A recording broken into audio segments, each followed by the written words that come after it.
하나님께서 우리의 삶에 진정한 회복을 가져오실 때에 무력해 보이는 통로를 사용하신다는 것을 우리는 깨달아야 하는 것입니다.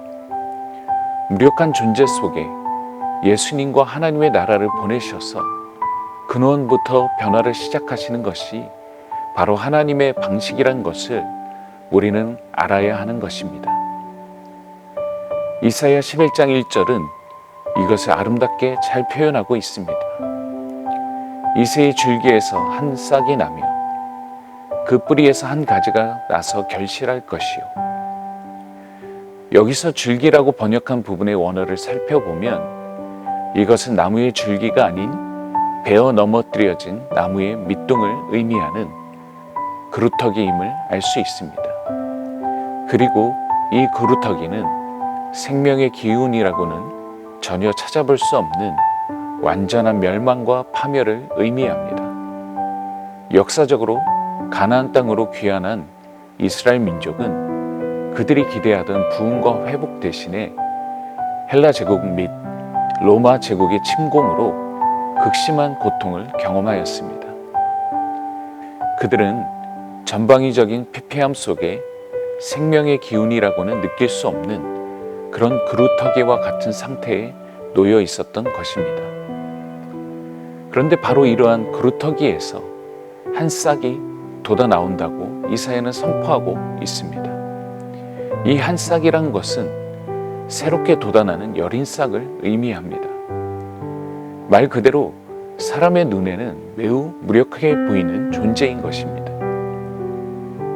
발로 밟아버리면 당장에 그 생명력이 끝날 수 있는 그런 연약한 대상인 것입니다.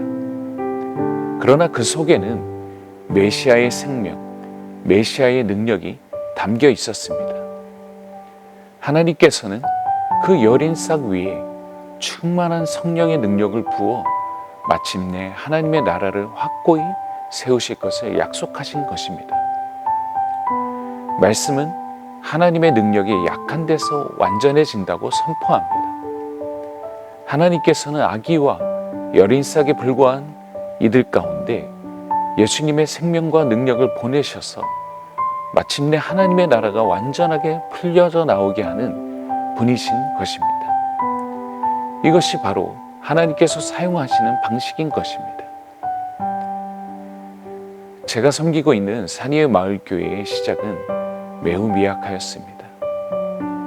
함께 모인 20여 명의 사람들은 모두 20대 청년들이었고 모두 가난했습니다. 그래서 교회 간판도 달 수 없는 장소에 모여서 기도하곤 했습니다. 많은 개척교회가 그러하듯 수많은 어려움들이 미약한 청년들에게 찾아왔습니다. 저희는 마치 약하게 부는 바람에도 쉽게 꺼질 수 있는 촛불과도 같았습니다. 그러나 하나님께서는 보잘것없던 우리와 함께 해주셨습니다. 하나님께서는 우리가 함께 기도하고 예배할 때마다 놀라운 임재로 함께 해주셨습니다. 그리고 보잘것없는 우리 가운데 약속의 말씀을 보내주셨고 하나님의 꿈을 꾸게 해주셨습니다. 우리는 매우 연약하나 하나님과 하나님의 약속들은 위대하다고 믿으며 그 약속 위에서 굳건히 걸어갔습니다. 그리고 그때로부터 시작된 여정은 20년이 지난 지금까지도 이어지고 있습니다.